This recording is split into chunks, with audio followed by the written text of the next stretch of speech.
నేపాల్లో rescue operations కొనసాగుతున్నాయి. సహాయక చర్యల్లో వందల శవాలు బయటపడుతున్నాయి. భారత విదేశాంగ శాఖ కార్యదర్శి జైశంకర్, జాతీయ భద్రతా సలహాదారు అజిత్ దోవళ్లు సహాయక చర్యలను పరిశీలించారు. అటు కాంగ్రెస్ వైస్ ప్రెసిడెంట్ రాహుల్ గాంధీ ఢిల్లీలోని నేపాల్ ఎంబసీకి వెళ్లి సంఘీభావం తెలిపారు.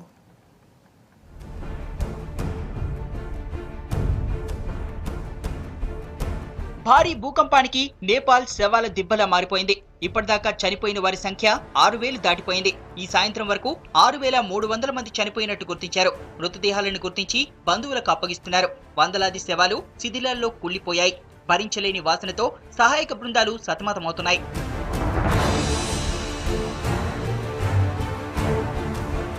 ఇక సహాయక చర్యలు నేపాల్లోని రిమోట్ ఏరియాలకు విస్తరించాయి. రెస్క్యూ ఫోర్సెస్ ఇప్పుడిప్పుడే కాఠ్మండు దాటి ఇతర ప్రాంతాలపై ఫోకస్ చేశాయి.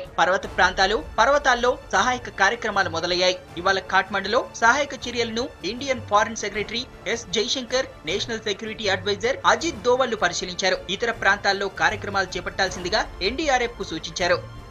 कि आज इतनी जल्दी और इतने कम समय के अंदर में 6 दिन के अंदर में लगभग रिलीफ का काम पूरे इतने दूर दराज के इलाकों में जहां ना हेलीकॉप्टर उतर सकते थे, ना जहाज जा सकते थे, ना सड़कें अवेलेबल थी, ना वहां पर यह था, वहां तक भी हमारी मेडिकल टीम, रेस्क्यू टीम्स जगह जगह सब में चली गई हैं और लोगों को उनसे बहुत अधिक इस त्रासदी की घड़ी में बहुत अधिक. కాంగ్రెస్ వైస్ ప్రెసిడెంట్ రాహుల్ గాంధీ ఢిల్లీలోని నేపాల్ రాయబార కార్యాలయానికి వెళ్లారు. భూకంప బాధితులకు సానుభూతి తెలిపిన రాహుల్ ఇండియా మొత్తం నేపాల్ కు అండగా నిలుస్తుందన్నారు. విజిటర్స్ డైరీలో తన సందేశాన్ని రాశారు. It's been a horrible tragedy, and I mentioned to the ambassador if there's any way in which we can help him.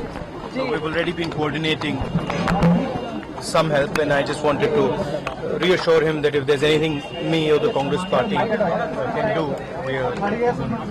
ఇక భూకంపంలో 14,000కు పైగా జనం గాయపడ్డట్టు నేపాల్ హోమ్ మినిస్ట్రీ ప్రకటించింది. 1,50,000కు పైగా భవనాలు ధ్వంసమైనట్టు గుర్తించింది.